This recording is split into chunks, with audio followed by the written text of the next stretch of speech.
Our first example of applying dimensional analysis is going to be showing the conversion of 22 miles to kilometers.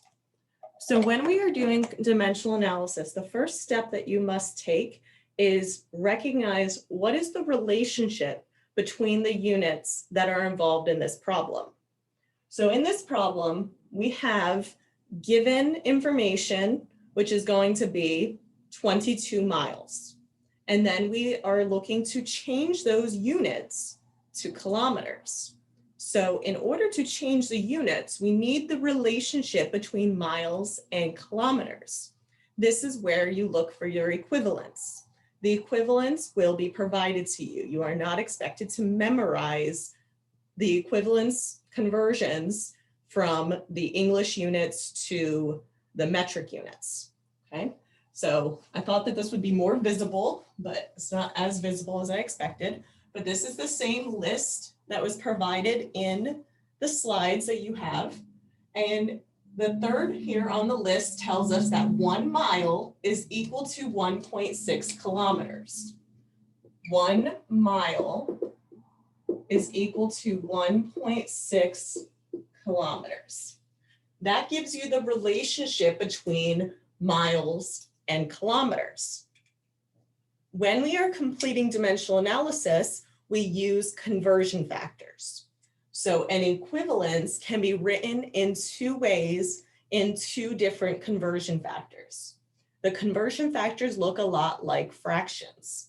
So 1 mile is equal to 1.6 kilometers can be written as 1 mile over 1.6 kilometers, or 1.6 kilometers over 1 mile. Once you have your conversion factors written, you'll be able to identify which conversion factor you will need to use based on what starting unit we are starting, or what unit we are starting with. So the unit that we will be starting with is going to be based on our given value. Our given value is 22 miles. So we start with our given value. Now our goal is to change miles to kilometers. In dimensional analysis, in order to change your units, we are going to need to have the units change based on how they cancel diagonally. So just like in fractions, we see that things cancel diagonally. That's what we are applying here in dimensional analysis.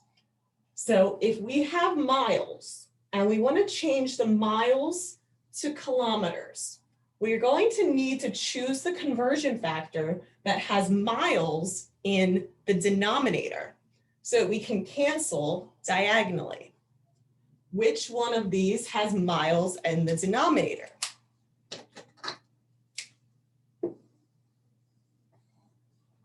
We're going to use this second conversion factor. So that means we're going to put 1.6 kilometers on top and 1 mile on the bottom. So you always focus on units first before you even start calculations. So let the units be your guide. That's my famous saying as well. So I have several quotes that students often recognize that I say often. So one was the one that I mentioned in the PowerPoint already. A number without units has no meaning. So without the units here, we don't know what it is that the number is describing. With the units here, we're recognizing that we are describing distance, okay? So miles is a measurement of distance. Kilometers is also a measurement of distance. So we are looking to determine how many kilometers is 22 miles, okay? So it's the same form of units, it's a distance, but it's just going to be described in a different unit. So we have the English units is the miles, the metric units is the kilometers. So now what we recognize here after my little spiel, we're going to cancel our units here diagonally. Once we cancel our units diagonally, we recognize that what we are left with is kilometers.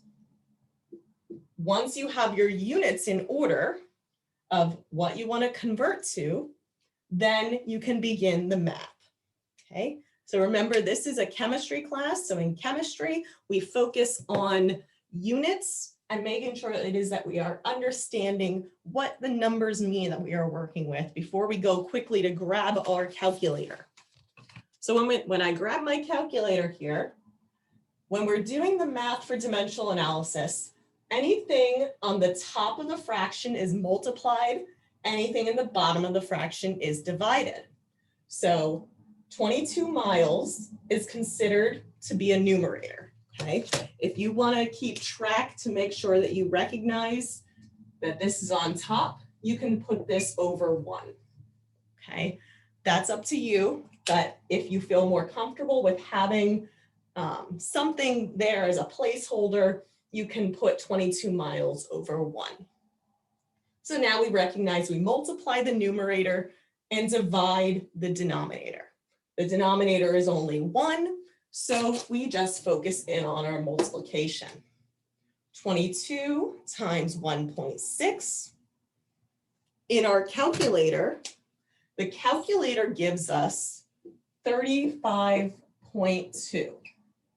But if we're focusing on our significant figure rules, you will recognize that we have 2 significant figures in both of these numbers. Therefore, our final answer can only be as exact to or as significant to 2 digits. So therefore, this rounds to 35 kilometers.